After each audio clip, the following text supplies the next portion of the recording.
ஆமென்.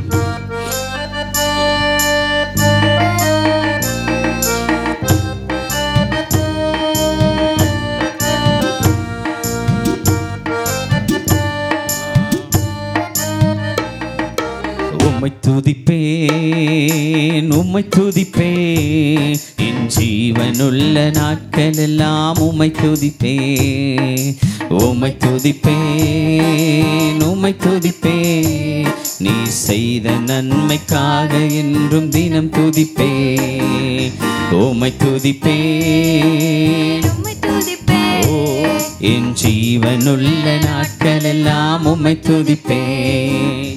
உம்மை துதிப்பேன், உம்மை துதிப்பேன், நீ செய்த நன்மைக்காக என்றும் தினம் துதிப்பேன். எப்பக்கத்திலும் நெருக்கப்பட்டு ஒடுக்கப்பட்டாலும் ஒடுக்கமில்லா விசாலத்தை காண செய்தவரே. எப்பக்கத்திலும் நெருக்கப்பட்டு ஒடுக்கப்பட்டாலும் ஒடுக்கமில்லா விசாலத்தை காண செய்பவர், ஓ நான் ஒடுக்கமில்லா விசாலத்தை காண செய்தவரே. நான் ஒடுக்கமில்லா விசாலத்தை காண செய்பவரே. உம்மை துதிப்பேன், உம்மை துதிப்பேன், என் ஜீவனுள்ள நாட்களில் உம்மை துதிப்பேன். உம்மை துதிப்பேன், உம்மை துதிப்பேன், நீ செய்த நன்மைக்காக என்றும் தினம் துதிப்பேன். ஓ ஹல்லேலூயா. நாம் தொடர்ந்து ஆராதிப்போம், அவரை துதிப்போம். துதிக்கிற வேளையில நமக்கு விடுதலை உண்டு, நமக்கு ஜெயம் உண்டு.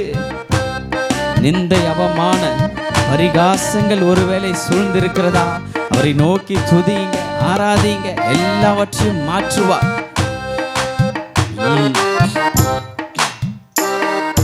நிந்தை அவமானம் பரிகாசங்களில் நித்திய மகிழ்ச்சி எந்தன் தலையில் வைத்தவரே. நிந்தை அவமானம் பரிகாசங்களில் நித்திய மகிழ்ச்சி எந்தன் தலையில் வைத்தவரே. நித்திய மகிழ்ச்சி எந்தன் தலையில் வைத்தவரே. நித்திய மகிழ்ச்சி எந்தன் உங்க தலையில். ஓ உம்மை துதிப்பேன், உம்மை துதிப்பேன், ஜீவனுள்ள நாட்கள் எல்லாம் உம்மை துதிப்பேன். உம்மை துதிப்பேன், உம்மை துதிப்பேன், நீ செய்த நன்மைக்காக என்றும். எங்க கூட சேர்ந்து பாடுங்க. உம்மை துதிப்பேன், உம்மை துதிப்பேன், என் ஜீவனுள்ள நாட்கள் எல்லாம் உம்மை துதிப்பேன். உம்மை துதிப்பேன், உம்மை துதிப்பேன், நீ செய்த நன்மைக்காக என்றும். சத்துரு வெள்ளம் போல வந்த போதெல்லாம் ஆவியினால் கொடியேற்றி ஜெயம் தந்தவரே. சத்துரு வெள்ளம் போல வந்த போதெல்லாம் ஆவியினால் கொடியே ஜெயம் தந்தவரே. ஆவியினால் கொடியேற்றி ஜெயம் தந்தவரே. ஆவியினால் கொடியேற்றி ஜெயம் தந்தவரே. உம்மை துதிப்பேன், உம்மை துதிப்பேன், என் ஜீவனுள்ள நாட்கள் எல்லாம் உம்மை துதிப்பேன். உம்மை துதிப்பேன், உம்மை துதிப்பேன், நீ செய்த நன்மைக்காக என்றும் தினம் துதிப்பேன்.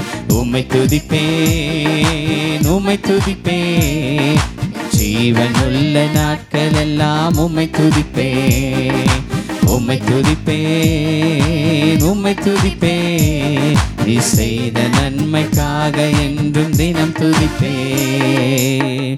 ஒரு சரணத்தை பாடுவோம். எந்த பக்கம் நீர் இருப்பதால் எனக்கு பயம் இல்லை.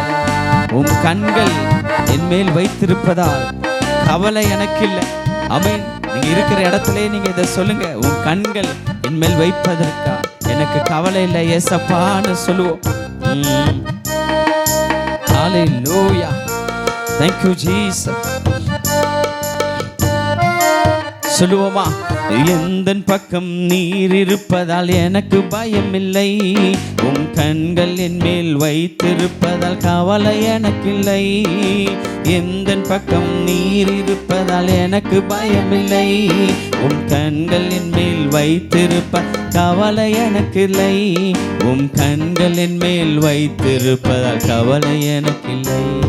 உம் கண்கள் என் மேல் வைத்திருப்பதால் கவலை எனக்கில்லை. அப்படியே இருக்கிற இடத்துல கரங்களை உயர்த்தி சொல்லுங்களேன். உம் கண்கள் என் மேல் வைத்திருப்பதால் கவலை எனக்கில்லை. உம் கண்கள் எங்க குடும்பத்தின் மேல, எங்க பிள்ளைகள் மேல, எங்க வேலை ஸ்தலத்தின் மேல, எங்க தொழிலின் மேல வைத்திருப்பதால் கவலை எனக்கு இல்லை. சொல்லுங்களேன், ஏசப்பா உங்க கண்கள் எங்கள் மேல இருப்பதால் கவலை எனக்கு இல்லை. ஆம் தகப்பன், அழகான கண்கள் எங்க மேல இருப்பதா எங்களுக்கு கவலை இல்லை. ஆண்டவரே, நீர் பார்த்து கொள்வீர். தொடர்ந்து எங்களோடு ஆளுகை செய்யுங்க. இயேசுவின் நாமத்தில் ஜெபிக்கும். ஆம்.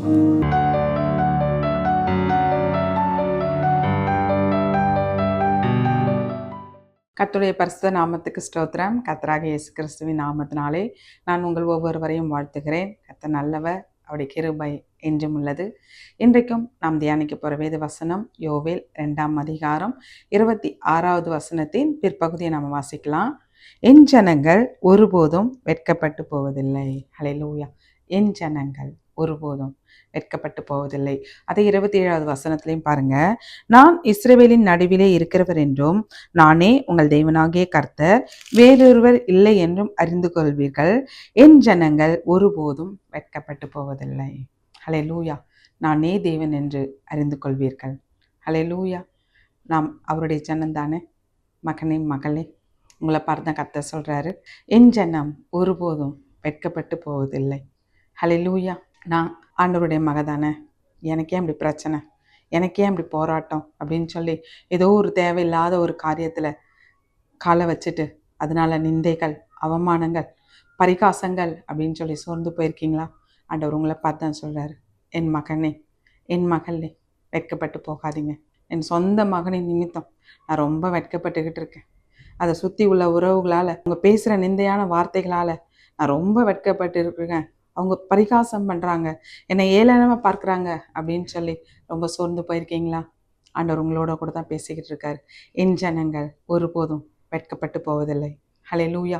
நான் ஏதோ நன்மை நினச்சி செய்தேன், ஆனால் அது இப்படிப்பட்ட ஒரு சூழ்நிலையில் மாறும்னு நான் நினைக்கவே இல்லை. அதனால் சுற்றி இருக்கவங்க எல்லாம் முறுமுறுக்கிறாங்க, உன்னால தான் இது நடந்தது, உன்னால தான் இது நடந்ததுன்னு சொல்லி. இப்படிப்பட்ட அவமானத்துக்குள்ளே நான் வந்துட்டேனே அப்படின்னு சொல்லி என்னை நினைத்து நானே ரொம்ப வெட்கப்பட்டுக்கிட்டு இருக்கேன் அப்படின்னு சொல்லி கலக்கத்தோடு கூட இந்த நிகழ்ச்சியை பார்த்துக்கிட்டு இருக்கீங்களா? ஆண்டவர் உங்களோடு கூட தான் பேசுகிறாரு. என் ஜனம் ஒருபோதும் வெட்கப்பட்டு போவதில்லை. ஹல்லேலூயா. ஹல்லேலூயா. நான் கர்த்தருக்காக பக்தி வைராக்கியமாக இருக்கேன். அதனால் நான் எங்கே போனாலும் என்னை ஏளனமாக பார்க்குறாங்க, என்னை ஒதுக்கி வைக்கிறாங்க, என்னை பரிகாசம் பண்ணுறாங்க அப்படின்னு சொல்லி சுற்றி இருக்கவங்க ஒதுக்கி வைக்கிறதுனால கொஞ்சம் வெட்கப்பட்டு அவமானப்பட்டு நின்றுக்கிட்டு இருக்கீங்களா? ஆண்டவர் உங்களை பார்த்தான்னு சொல்கிறார், என் ஜனமாகிய நீ, மகனே மகளே, நீ வெட்கப்பட்டு போவதில்லை. ஹல்லேலூயா. ஹல்லேலூயா. ஒரு மகனின் நிமித்தம் சுற்றி இருக்க மற்ற பிள்ளைங்க என்னை ஒரு மாதிரி கேள்வி கேட்குறாங்க. உறவுகள் எல்லாம் கூட ஆண்டவரும் தேடி போறிய, என்ன நடந்துச்சு, உன் மகனுக்கு என்ன நடந்துச்சு அப்படின்னு சொல்லி மற்ற காரியம் நல்லா இருக்கிறத விட்டுட்டு அந்த குறைவாக இருக்க அந்த மகனின் நிமித்தம் என்னை ஏளனமாக பேசிக்கிட்டு இருக்காங்க அப்படின்னு சொல்லி கலக்கத்தோடு கூட கவலையோடு கூட இந்த நிகழ்ச்சியை பார்த்துக்கிட்டு இருக்கீங்களா? எனக்கு ஒரு இந்த நிந்தைக்கெல்லாம், இந்த அவமானத்துக்கெல்லாம் பதில் கிடைக்குமா அப்படின்னு சொல்லி ஆண்டவருடைய சமூகத்தையே நித்தம் தேடிக்கிட்டு இருக்கீங்களா? நீங்கள் அவருடைய மகள் தானே, நீங்கள் அவருடைய மகன் தானே. கண்டிப்பாகவே இன்னைக்கு உங்களுக்கு தான் அந்த வார்த்தை, என் ஜனம் ஒருபோதும் வெட்கப்பட்டு போவதில்லை. ஹல்லேலூயா. நான் ஏதோ ஒரு தொழில் செய்தா இப்படிப்பட்ட காரியங்களில் முன்னுக்கு வரலாம், ஏதோ ஒன்று பண்ணலாம் அப்படின்னு சொல்லி இந்த முறையும் அந்த தொழில் எடுத்து பண்ணேன், அதுலேயும் நஷ்டம் அப்படின்னு சொல்லி ரொம்ப சோர்ந்து கலக்கத்தோடு கூட இப்போ ஏசு எப்படிப்பட்டவரோ நான் பார்க்குறேன் அப்படின்னு சொல்லி அவர்கிட்ட அருகாமையில் வந்திருக்கேன். மகனே, ஆண்டவர் இன்னைக்கு உங்க கூட தான் பேசிக்கிட்டு இருக்காரு. ஓ எஸ், அவருடைய பிள்ளைங்க ஒருபோதும் வெட்கப்பட்டு போவதில்லை. இந்த யோவேல் 2 26, 27 வசனங்களில் பிற்பகுதியில் சொல்லப்பட்ட வார்த்தையை உங்களுக்கு இந்த நிகழ்ச்சியை இன்னைக்கு பார்த்துக்கிட்டு இருக்க உங்களுக்கு நான் உரித்தாக்குகிறேன். பிதா, குமாரன், பரிசுத்தாவியின் பேரால, நசரேயனாகிய இயேசுவின் நாமத்தினால. அவருடைய பிள்ளைங்களுக்கு வெட்கம் இல்லை. நாம எப்படிப்பட்டவர்களா இருந்தா ஆண்டவர் நம்ம அந்த வெட்கத்துக்குள்ள கடந்து போகாம அந்த வெட்கத்திலிருந்து நம்ம மீட்டு எடுப்பார் அப்படின்னு சொல்லி நம்ம கொஞ்ச நேரம் நம்ம தியானிப்போம். எப்படிப்பட்ட காரியங்கள் நமக்குள்ள வேணும்? ரோமர் 10:11. அவரை விசுவாசிக்கிறவன் எவனோ அவன் வெட்கப்படுவதில்லை என்று வேதம் சொல்கிறது. ஹல்லேலூயா, ஹல்லேலூயா. அவரை விசுவாசிக்கிறவன் எவனோ, கர்த்தராகிய ஆண்டவர் மேல் நம்பிக்கை வைக்கிறவன் எவனோ அவன் வெட்கப்படுவதில்லை என்று வேதம் சொல்கிறது. ரோமர் 10:11. எஸ், நான் நம்புறேன் தான் சிஸ்டர், நான் விசுவாசிக்கிறேன் தான் சிஸ்டர், நான் நம்பத்தோடு தான் இப்போ இந்த நிகழ்ச்சியை பார்த்துக்கிட்டு இருக்கேன், இந்த மெசேஜை நான் கேட்டுக்கிட்டு இருக்கேன் அப்படின்னு நீங்கள் சொல்லலாம். இந்த ஆபிரகாமை குறித்து நம்ம பார்த்தோம் அப்படின்னு சொன்னால் வேதத்தில் இந்த ஆபிரகாம் பாருங்க, விக்கிரகங்களை செய்கிற ஒரு சொரூபங்கள் செய்கிற ஒரு குடும்பத்தில் அவர் பிறக்கிறாரு. ஆண்டவர் அந்த ஆபிரகாம் கிட்ட தான் போய் பேசுறாரு. ஒவ்வொரு முறையும் அவங்க தகப்பனார் விக்கிரகங்கள் செய்யும் போது அது பேசுமா பேசுமா பேசுமா அப்படின்னு சொல்லி அவங்க ஒரு தகப்பனார் இல்லாத சூழ்நிலையில அவர் பார்த்து விக்கிரகங்கள்கிட்ட எல்லாம் பேசுவாராம், என் கூட பேசுங்க, என் கூட பேசுங்க அப்படின்னு சொல்லி. அந்த விக்கிரகங்கள்லாம் பேசாத போது ஆண்டவர் போய் சொல்றாரு, ஆபிரகாம், நான் காண்பிக்கும் தேசத்துக்கு போ, நான் உன்னை பெரிய ஜாதியாக்க போறேன், உன் பேரை பெருமைப்படுத்துவேன், நீ ஆசீர்வாதமா இருப்பாய், உன் சந்ததியை வானத்து நட்சத்திரங்களைப் போலவும் பூமியின் மணல் துகள்களைப் போலவும் நான் நிரப்புவேன் அப்படின்னு சொல்லி ஆண்டவர் ப்ராமிஸ் பண்றாரு. எபிரேயர்ல ஒரு வேத வசனத்தை நாம் பார்க்கலாம். இந்த ஆபிரகாம் தாம் அறியாத ஒரு தேசத்துக்கு ஆண்டவர் போ சொல்றாரு. இப்ப நம்ம ஒரு இடத்துக்கு போகணும் அப்படின்னா, ஒரு ட்ரெயின் டிக்கெட் போகணும்னா கூட இந்த இடத்துக்கு போகணும் அப்படின்னு சொல்லி ஒரு டிக்கெட் எடுப்போம். ஒரு ஃப்ளைட் டிக்கெட் வேற தேசங்களுக்கு போகணும் அப்படின்னு சொன்னா இந்த தேசத்துக்கு நான் போறேன் அப்படின்னு சொல்லி ஒரு ஃப்ளைட் டிக்கெட் எடுப்போம். ஆனா இந்த ஆபிரகாம் ஆண்டவர் பாருங்க, நான் காண்பிக்கும் தேசத்துக்கு போ அப்படின்னு சொல்றாரு. எங்க போறோம், யார்கிட்ட போய் எப்படி பேசுவோம், என்ன நடக்கும் எதுவுமே தெரியாது. ஆனா ஆண்டவர் சொன்ன அந்த வார்த்தையை நம்பி, ஓ எஸ், அவர் கூட பேசின அந்த ஆண்டவரை நம்பி இந்த ஆபிரகாம் கடந்து போறாரு. அந்த ஆபிரகாமை ஆண்டவர் வெட்கப்பட விடவில்லை. மாடு மேய்க்கும் அந்த கோலை எடுத்துட்டு போறாரு. ஆனா அந்த ஆபிரகாமை செல்வ சீமானாய் மாற்றுகிற ஆண்டவர் நம்முடைய ஆண்டவர். ஹல்லேலூயா, ஹல்லேலூயா. அப்படிப்பட்ட ஒரு விசுவாசம், தன் மகனை பலி கொடுக்கணும்னு சொல்லி ஆண்டவர் கேட்கிறாரு. அந்த சூழ்நிலையிலையும் நான் வானத்து நட்சத்திரத்தை போல மாற்றுவேன்னு சொல்லி அந்த வார்த்தையை விசுவாசித்து பலி கொடுக்கவும் கடந்து போகிறாங்களாம். அப்படிப்பட்ட ஒரு விசுவாசம். ஒன்றுமில்லாத சூழ்நிலையில் ஆண்டவர் சொல்வதை நம்பி விசுவாசித்து அவருக்குள் அவர் செய்ய சொன்னதை செய்த அந்த ஆபிரகாமின் விசுவாசம் நமக்குள் இருக்குமா? ஏன் நாம் வெட்கப்பட்டு போவதில்லை. இந்த ஆபிரகாம் எந்த இடத்துல ஆண்டவர் வெட்கப்பட விடவில்லை. எந்த இடத்துலையும் ஆண்டவர் பக்கபலமா எப்பொழுதும் இந்த ஆபிரகாமோடு கூட இருந்தார். ஹல்லேலூயா. கண்டு விசுவாசிக்கிறவனை பார்க்கிலும் காணாமல் விசுவாசிக்கிறவன் பாக்கியவான் அப்படின்னு சொல்லி வேதம் சொல்லுது. காணாததை ஒன்றை தன் எந்த தேசத்துக்கு போறோன்றதை அறியாமல் விசுவாசித்து கடந்து போன ஆபிரகாம், அப்படிப்பட்ட விசுவாசம் உங்களுக்குள் இருக்குமா? ஏன் ஆண்டவர் உங்களை வெட்கப்பட விட மாட்டார். அப்படிப்பட்ட ஒரு நம்பிக்கை. ஹல்லேலூயா, ஹல்லேலூயா. புதிய ஏற்பாட்டு காலத்திலையும் நம்ம ஒரு 100க்கு அதிபதியை பார்க்கலாம். அந்த 100க்கு அதிபதி கர்த்தராகிய இயேசு கிறிஸ்து கிட்ட வந்து சொல்றான், என்னுடைய வேலைக்காரன் வியாதியா இருக்கான். கர்த்தராகிய இயேசு கிறிஸ்து சொல்றாரு, நான் வந்து சுகப்படுத்துறேன் அப்படின்னு சொல்லும் போது அவர் சொல்றாரு பாருங்க, நீங்க வந்து சுகப்படுத்த வேண்டாம், ஒரு வார்த்தை சொல்லுங்க, அது போதும். ஹல்லேலூயா. அவர் சொல்றாரு, இஸ்ரவேலருக்குள்ளும் நான் இப்படிப்பட்ட வித்தியாசத்தை பார்க்கல, இப்படிப்பட்ட காரியங்களை நான் பார்க்கல அப்படின்னு சொல்லி. ஏன்னா அந்த ஒரு வார்த்தை சொன்னா என் வேலைக்காரன் சுத்தமாவான்னு சொல்லி அந்த 100க்கு அதிபதி நம்பினாரு, விசுவாசிச்சார். அப்படிப்பட்ட ஒரு விசுவாசம். அவர் ஒரு வார்த்தை சொன்னா நடக்கும், இந்த இடத்துல இருந்து சொன்னா என் வீட்டுல இருக்க வேலைக்காரன் சொஸ்தமாவான். அப்படிப்பட்ட ஒரு விசுவாசம். ஹல்லேலூயா. ஒரு வார்த்தை சொல்லுங்க. ஹல்லேலூயா. ஒரு வார்த்தை சொல்லும் கர்த்தாவே, எங்க வாழ்க்கையெல்லாம் செழிப்பாகுமே. ஒரு வார்த்தை சொல்லும் கர்த்தாவே, உங்க வார்த்தையிலே சுகம், உங்க வார்த்தையிலே மதுரம், உங்க வார்த்தையிலே சுகம், உங்க வார்த்தையிலே மதுரம், உங்க வார்த்தையிலே எல்லாம் சந்தோஷம், உங்க வார்த்தையிலே எல்லாம் சந்தோஷம். ஒரு வார்த்தை சொல்லும் கர்த்தாவே.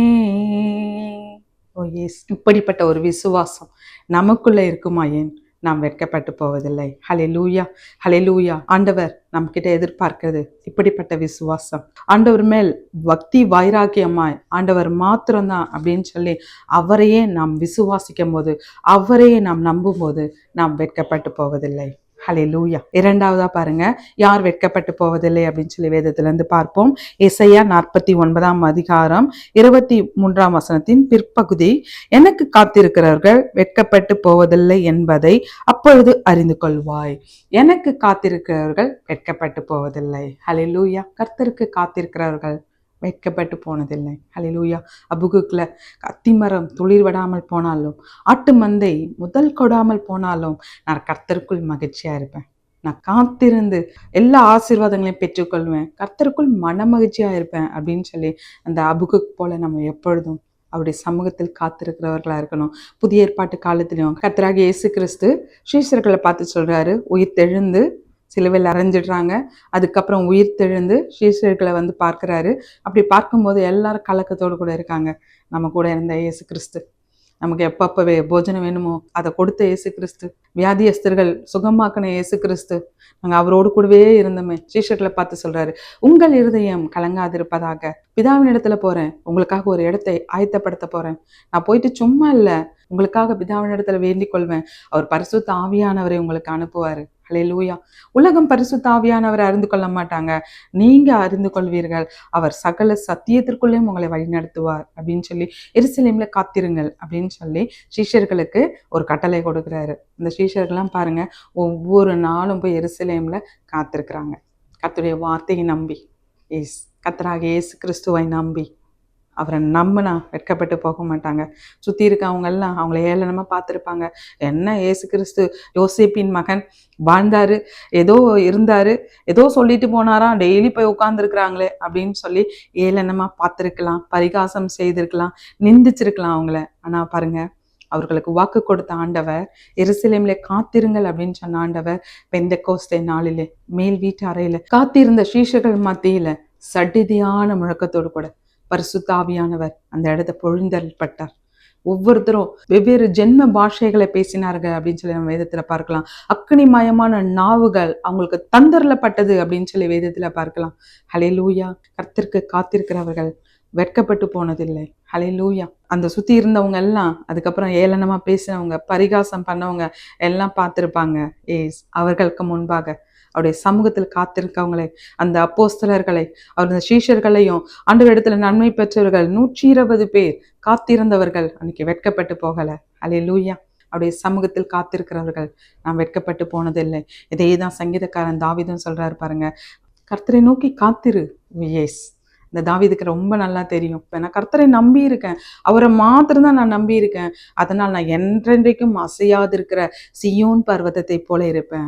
என்னைக்கும் அசையாது இருக்க அந்த சியோன் பர்வதம் எப்படி இருக்குமோ அப்படி நான் இருப்பேன் அப்படின்னு சொல்லி இந்த சங்கீதக்காரன் சொல்றாரு. தன்னுடைய ஆத்மாவோட எப்பொழுதும் சொல்லுவார், சோர்ந்து போகும் நேரத்துலலாம், ஆத்மாவே தேவனை நோக்கி அமர்ந்திரு, தேவனை நோக்கி காத்திரு. ஹல்லேலூயா, ஹல்லேலூயா. கர்த்தருக்கு காத்திருக்கிறவர்கள் வெட்கப்பட்டு போனதில்லை. ஹல்லேலூயா. மூன்றாவதா ஒரு வேத வசனம் பார்க்கலாம். நம்ம சங்கீதம் 34 நாம் பார்க்கலாம், நான் கர்த்தரை தேடினேன், அவர் எனக்கு செவி கொடுத்து என்னுடைய எல்லா பயத்துக்கும் என்னை நீங்களாக்கி மீட்டிட்டார். ஹல்லேலூயா, ஹல்லேலூயா. அது மட்டும் இல்லாம அவரை நோக்கி பார்த்து பிரகாசம் அடைந்தார்கள், அவர்கள் முகங்கள் வெட்கப்பட்டதில்லை. கர்த்தரை தேடினேன், அவருடைய முகத்தை நான் பார்த்தேன், அதனால என் முகம் பிரகாசம் அடைந்தது, நான் வெட்கப்பட்டு போனதில்லை. ஹல்லேலூயா. கர்த்தரை தேடுனீங்கன்னு சொன்னா நீங்க வெட்கப்பட்டு போவதில்லை. மகனே மகளே, நான் வீட்டிலேயே இருந்துகிட்டு இருக்கேன், வீட்டிலேயே இருந்தீங்கன்னா நிந்தைகள், அவமானங்கள், பிசாசு உங்களை சுற்றி சுற்றி சூழ பண்ணிக்கிட்டு இருப்பான். ஆனால் நீங்கள் கர்த்தரை தேடும்போது உங்கள் முகங்களை பிரகாசமடைய வைத்து உங்கள் முகங்கள் வெட்கப்பட்டு போகாதபடிக்கு உங்களை அதிலிருந்து விடுவிக்கிற ஆண்டவர், ரட்சிக்கிற ஆண்டவர் உங்களோடு கூட இருக்கார். சங்கீதக்காரன் தாவீது பாருங்க, அதனாலதான் சொல்றாரு, கர்த்தரை தேடுகிறவருக்கு ஒரு நன்மையும் குறைவுபடாது. ஹல்லேலூயா. அதிகாலையில் அவர் தேடுவேன். ஆண்டவரை தேடுவதை ரொம்ப ரொம்ப இம்பார்ட்டண்டா அவரும் அதை செய்தாரு. சங்கீதங்களையும் நமக்கு கற்றுக் கொடுத்து போயிருக்காரு. நான் கர்த்தரை தேடுவேன், அதிகாலையில தேடுவேன், அந்தி சந்தி மத்தியான வேலையில நான் கர்த்தரை நோக்கி கூப்பிடுவேன், நான் முறையிடுவேன். ஹல்லேலூயா, ஹல்லேலூயா. கர்த்தர்கிட்ட போய் அவர் முறையிடுறாருங்களாம், தேடுறாரு, முறையிடுறாரு. என்னென்ன காரியங்கள் என்னென்ன அப்படின்னு சொல்லி அவருடைய முகத்தையே பார்த்துக்கிட்டு இருப்பாரு. அல்லேலூயா. உறவுகளையோ நண்பர்களையோ நம்ம சுற்றி உள்ள ஃப்ரெண்ட்ஸையோ நம்ம நோக்கி பார்த்தோம்னா நாம் அவமானப்பட்டு போவோம், நிந்தைக்குள்ளாகும், பரிகாசத்துக்குள்ளாகும். ஆனால் கர்த்தருடைய முகத்தை நாம் நோக்கி பார்த்தோம்னு சொன்னால், அவரை தேடினோம் அப்படின்னு சொன்னால் நாம் அவமானப்பட்டு போக மாட்டோம். கர்த்தர் அந்த வெட்கத்திற்கு பதிலாக நமக்கு இரட்டத்தனையாய் பலன் கொடுக்குற ஆண்டவர் நம்மோடு கூட இருக்காரு. அதனால தான் அந்த தேடுறதை பற்றி சொல்லும் போது ஒரு சங்கீதத்தில் சொல்றாரு, வேற இடத்துல நான் செலவு பண்ற 1000 நாளை பார்க்கலாம் ஒரு நாள் ஆகாமிய கூடாரத்தில் இருப்பது நல்லது. ஒரு பாருங்க, ஒரு ராஜா அவர் சொல்றாரு, நான் ஒரு அழகான ஒரு அரண்மனை கட்டியிருக்கேன், அந்த அரண்மனை எனக்கு ரொம்ப பிடிக்கும், நான் பார்த்து பார்த்து கட்டியிருக்கேன், வைரம் வைடூரியம் தங்கத்தினால நான் கட்டியிருக்கேன், அந்த அரண்மனையில் இருப்பது எனக்கு நல்லது அப்படி சொல்லலை. நான் சின்ன வயசுல இருந்து ஆடு மேய்த்திட்டு இருந்தேன், அந்த ஆடுங்க வண்ணாந்தத்துல மேய்த்திட்டு இருக்கும்போது அந்த இயற்கை காட்சியெல்லாம் பார்க்கும்போது எவ்வளோ நல்லா இருக்கும் தெரியுமா, அது எனக்கு நல்லது அப்படி சொல்லலை. எஸ், மந்திரிமார்களோடு கூட நான் சுற்றி உட்கார்ந்துருக்கிறேன், அந்த அரசவையில் நடக்கிற காரியங்களை நான் பார்த்துக்கிட்டு இருக்கேன், அந்த ஆட்சி செய்கிற முறை எனக்கு ரொம்ப பிடிக்கும், அது எனக்கு நல்லது அப்படி சொல்லலை. ஹல்லேலூயா. ஃப்ரெண்ட்ஸ் அவங்க தான் வேணும்னு சொல்லலை. ஒரு நாள் இருக்கிற அந்த ஆகாமிய கூடாரத்தில் இருப்பது நல்லது அப்படின்னு சொல்றாரு. ஹல்லேலூயா. ஹல்லேலூயா. நாமும் சொல்லுவோமே, வேறிடத்தில் செலவிடும் 1000 நாளை பார்க்கிலும், வேறிடத்தில் செலவிடும் 1000 நாளை பார்க்கிலும், ஆலயத்தில் ஒரு நாள் போதுமே, உம் நேச போர்வையின் மேல் விரியுமே, உம்மோடு ஒரு நாள் போதுமே, உம் நேச போர்வை என் மேல் விரியுமே. நம்ம அவருடைய ஆகாமிய கூடாரத்தில், அவருடைய தேவனுடைய ஆலயத்துல அவருடைய முகத்தையே நாம் நோக்கி பார்த்துட்டு இருந்தோன்னா, பரிசுத்த ஆவியானவர் அவருடைய நேச போர்வை நம்ம மேல போடுவார். என் ஜனங்கள் ஒருபோதும் வெட்கப்பட்டு போவதில்லை. இன்னைக்கு அந்த நிகழ்ச்சியை பார்த்துக்கிட்டு இருக்கீங்களா? டின்னர் போலன்னா நான் என் ஃப்ரெண்ட்ஸை மிஸ் பண்ணுவேன், அதனால தான் நான் ஆலயத்தில் வர முடியாமல் இருக்குது, தேட முடியாமல் இருக்குது அப்படின்னு சொல்லி ஏதோ ஒரு ரீசன் சொல்லிட்டு நிந்தைக்குள்ளேயும் அவமானத்துக்குள்ளேயும் போயிட்டு இருக்கீங்களா? ஆண்டவரை தேடுங்களேன். தாவீதை போல நான் கர்த்தரை தேடினேன், அவர் எனக்கு செவி கொடுத்தார். ஹல்லேலூயா. அவருடைய முகத்தை நான் நோக்கி பார்த்து பிரகாசம் அடைந்தேன், என் முகம் வெட்கப்பட்டு போனதில்லை. நாமும் சொல்லுவோமே. இதே சங்கீதக்காரன் தாவீது பாருங்க, சங்கீதம் 25ஆம் அதிகாரம் 2ஆம் வசனத்துல, என் தேவனே உம்மை நம்பியிருக்கிறேன், நான் வெட்கப்பட்டு போகாதபடி செய்யும், என் சத்துருக்கள் என்னை மேற்கொண்டு மகிழ விடாதையும். அதே 25ஆம் அதிகாரம் 20ஆம் வசனத்துல, என் ஆத்துமாவை காப்பாற்றி என்னை விடுவியும், நான் வெட்கப்பட்டு போகாதபடி செய்யும். ஹல்லேலூயா. அவர் பாருங்க, என் ஆத்துமாவை காப்பாற்றி விடுவியும் தேவனே, நான் உண்மையே நம்பி இருக்கேன், நான் வெட்கப்பட்டு போகாதபடி செய்யும். ஹல்லேலூயா. நாமும் சொல்லுவோமே, எங்கள் ஆத்துமாவை காப்பாற்றுங்க டாடி, நாங்கள் வெட்கப்பட்டு போகாதபடி செய்யுங்க டாடி, நாங்கள் உங்களையே நம்பி இருக்கோம். ஹல்லேலூயா. எப்படி இருந்தால் வெட்கப்பட்டு போக மாட்டோம் அப்படின்னு சொல்லி வேதத்தில் பார்த்தோம். எப்பொழுதும் யாரெல்லாம் வெட்கப்படுத்துவாங்க, நம்ம கூட இருக்கவங்க தான். அது யார் அப்படின்னு சொல்லி சங்கீதக்காரன் தாவீது யாரை சொல்றார் அப்படின்னு சொல்லி நாம பார்ப்போம். சங்கீதம் 55ஆம் அதிகாரம் 12-13 வசனங்கள். என்னை நிந்தித்தவன் சத்ரு அல்ல, அப்படி இருந்தால் சகிப்பேன், எனக்கு விரோதமாய் பெருமை பாராட்டினவன் என் பகைஞன் அல்ல, அப்படி இருந்தால் அவனுக்கு மறைந்திருப்பேன். ஹல்லேலூயா. ஹல்லேலூயா. அவர் சொல்றாரு பாருங்க, என்னை நிந்தித்தவன் சத்ரு அல்ல, அவன் எனக்கு சத்ருவானவன் கிடையாது, என்னை அப்படி இருந்தால் சகித்து போயிருப்பேன். எனக்கு சத்ருவா இருக்கவங்க என்னை நிந்திச்சிருக்காங்களா, என்னை அவமானப்படுத்திருக்குங்களா, நான் சகிச்சிருப்பேன். அப்படி அல்ல, எனக்கு விரோதமாய் பெருமை பாராட்டினவன் என் பகைஞன் அல்ல, அப்படி இருந்தால் அவனுக்கு மறைந்திருப்பேன், எனக்கு சமமான மனுஷனும் என் வழிகாட்டியும். ஹல்லேலூயா. இப்பொழுதும் வேலை இடத்துல என்னை எப்போ பார் நிந்திச்சுக்கிட்டு இருக்காங்க சிஸ்டர். நாங்கள் இந்த தேசத்துலேருந்து வந்ததுனாலேயே எங்களுக்கு நிறைய போராட்டங்கள், நிறைய பிரச்சனைகள், எங்களை அவமானப்படுத்திக்கிட்டே இருக்காங்க அப்படின்னு சொல்லி வேலை இடத்துல பிரச்சனைனால ரொம்ப சோர்ந்து போயிருக்கீங்களா? கவலைப்படாதீங்க பிரதர், ஆண்டவர் உங்களோடு கூட தான் பேசிகிட்டு இருக்காரு. நீங்கள் அவருடைய மகன் தானே, நீங்கள் வெட்கப்பட்டு போவதில்லை. எஸ், ரிலீஜியன்னால் ஏற்றத்தாழ்வுகள், அதனால் வெட்கப்பட்டு நின்றுக்கிட்டு இருக்கேன். கவலைப்படாதீங்க, ஆண்டவர் வெட்கப்படுத்தின அவர்களுக்கு முன்பாக உங்களுக்கு ரட்சிப்பை ஆண்டவர் கட்டளையிடுவார். ஆண்டவருக்குள்ள பக்தி வைராக்கியமாக இருக்கேன், அதனால் என்னை ஒதுக்கி வைத்துட்டு அவங்க மற்ற காரியங்கள்லாம் கூடி என்னை ஒரு மாதிரி பேசுகிறாங்க அப்படின்னு சொல்லி ரொம்ப சோர்ந்து எனக்கு வேற வழியும் இல்லை, அதனால் அதே இடத்துல இருந்துக்கிட்டு இருக்கேன் அப்படின்னு சொல்லி கலக்கத்தோடு கூட இருக்கீங்களா? கவலைப்படாதீங்க சிஸ்டர், ஆண்டவர் அந்த வெட்கப்படுத்தின அந்த ஜனங்களுக்கு முன்பாக உங்கள் தலையை உயர்த்துவார். ஹல்லேலூயா. சங்கீதக்காரன் தாவீது ஆண்டவரை மட்டும்தான் நம்புறாரு. அந்த ஆண்டவர் பாருங்க, என் சத்துருக்களுக்கு முன்பாக பந்தி. நாம யாரையும் சத்ருவா நினைக்க மாட்டோம், ஆனால் நம்மை அவர்கள் சத்ருவா நினைக்கிறாங்களா, அந்த சத்துருக்களுக்கு முன்பாக ஒரு பந்தி ஆயத்தப்படுத்தி கொடுப்பார். ஹல்லேலூயா. உங்க வெட்கப்படுத்துறவங்க முன்பாக உங்களுக்கு ஒரு பந்தி ஆண்டவர் ஆயத்தப்படுத்துவார். ஹல்லேலூயா. இதே சங்கீதக்காரன் தாவீது பாருங்க, சங்கீதம் 42:10 சொல்றாரு, உன் தேவன் எங்கே என்று என்னை நிந்திப்பது என் எலும்புகளை உருவ குத்துவது போல இருக்கிறது. ஹல்லேலூயா. ஏதோ ஒரு பிரச்சனை போராட்டம் வந்தது அப்படின்னா உடனே உன் தேவன் எங்க, உன் தேவன் எங்க அப்படின்னு சொல்லி என்னை நிந்திக்கிறாங்க. அந்த வார்த்தைகள் என் எலும்புகளை உருவ குத்துவது போல இருக்கிறது. ஹல்லேலூயா. அதை ஒரு ஜபமா சொல்றாரு பாருங்க. சங்கீதம் 123:3 எங்களுக்கு இறங்கும் கர்த்தாவே, எங்களுக்கு இறங்கும், நிந்தனையினால் மிகவும் நிறைந்திருக்கிறோம். ஹல்லேலூயா. இப்படி நிந்தனையினால் நிறைந்து, அவமானத்தினால் நிறைந்து, பரிகாசத்தினால் நிறைந்து, இப்படி எல்லாம் இருந்துட்டு இருக்கும்போது சங்கீதக்காரன் தாவீது ஜெபம் பண்றாரு. நாமும் நிறைய நேரம் இப்படி அவமானப்பட்டு நிந்தனைக்குள்ளாகி பரிகாசத்துக்குள்ளாகி நம்ம இப்படிலாம் நடத்துறாங்களே அப்படின்னு சொல்லி சஞ்சலப்பட்டுக்கிட்டு இருக்கும்போது ஆண்டவர் அதெல்லாம் பார்க்குறீங்களா, இதெல்லாம் கேட்குறீங்களா அப்படின்னு சொல்லி நாம கேட்போம். ஆண்டவர் பார்ப்பாரா, ஆண்டவர் கேட்பாரா? எசேக்கியேல்ல ஒரு வேத வசனம் பாருங்க. எசேக்கியேல் 35:12 இஸ்ரவேலின் தேவனாக கர்த்தர் சொல்றாரு, உன் நிந்தனைகளை எல்லாம் கர்த்தராகிய நான் கேட்டேன். ஹல்லேலூயா. உன் நிந்தனைகளை எல்லாம் கர்த்தராகிய நான் கேட்டேன். ஹல்லேலூயா. நம்முடைய ஆண்டவர் காண்கிற ஆண்டவர், நம்முடைய ஆண்டவர் கேட்கிற ஆண்டவர். அன்னைக்கு இஸ்ரவேல் ஜனங்களும் அங்கலாய்க்கிறாங்க, முறுமுறுக்கிறாங்க. ஆண்டவர் எங்களை படைக்காம இருந்தா நல்லா இருக்கும், சிருஷ்டிக்காம இருந்தா நல்லா இருக்கும் அப்படின்னு சொல்லி பெருமூச்சு விடுறாங்களாம்.